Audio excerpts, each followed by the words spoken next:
Сот адил болду. Туура калыстык болду. Мурункудай болгон жок. Мурунку соттордун баарын көрүп жүргөнбүз. Анан бир гана нерсе ошо президентибиздин кыргыз тилине көңүл бурула деген базымы талаада калып атыр. Жалаң кыргыз отурса да орусча боло турган болуп калды. Бирок сурап койсо болмок. Бирок бул сотко дагы рахмат, адил өкүм чыгарды. Соттун чыккан чечими өкүмү бизди канааттандырат.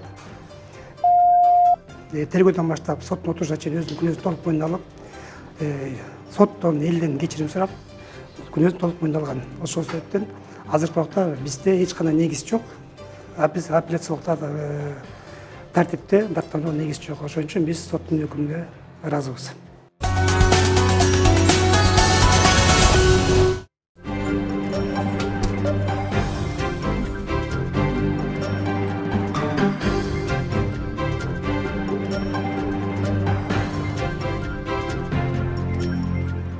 Считаю, что данный судебный процесс был рассмотрен полностью с соблюдением материальных процессуальных норм.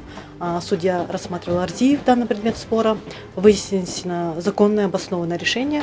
Мы считаем по-нашему то, что нам исковое заявление удовлетворили. Соответственно, есть, конечно, у сторон право обжаловать в апелляционном, верховном. Но мы считаем на сегодняшний день, что данное решение, оно вынесено законно, обоснованно, поэтому наш клиент доволен, и мы довольны самим процессом и законным решением. А так в целом в Октябрьском суде есть судьи, такие как Абдыкадыров, Харабеков, Джарматова, очень компетентные судьи, выносят решения действительно в свое время, то есть с соблюдением норм процессуальных, материальных, всесторонне, объективно рассматривают дела.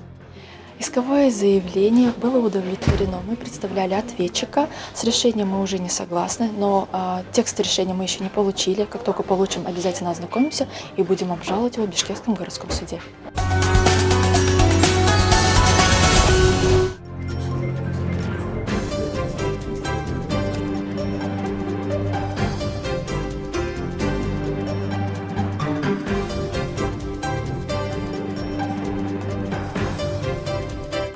Потерпевшая сторона, она, наверное, всегда будет недовольна. Почему? Потому что он же меня обманул. И по этой статье, по этой части, я так поняла, что можно уходить там на пробацию, да, или что-то. Что он и просил в заключительном в своем слове, да, как в последнем слове. Но судья ему дал 2 года и 6 месяцев. Ну, наверное, это правильно, но я тоже недовольна, потому максимум там 3 года.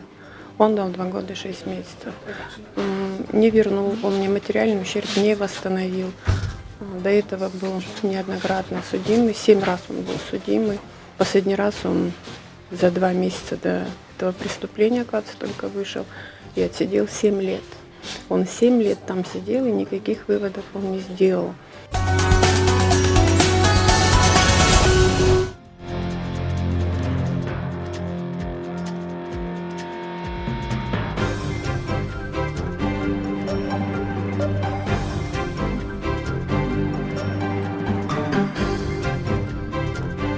Заочным решением Октябрьского районного суда города Бишкек исковое заявление было удовлетворено. Получается, полностью удовлетворено. И я довольна. Решение было вынесено объективно и законно.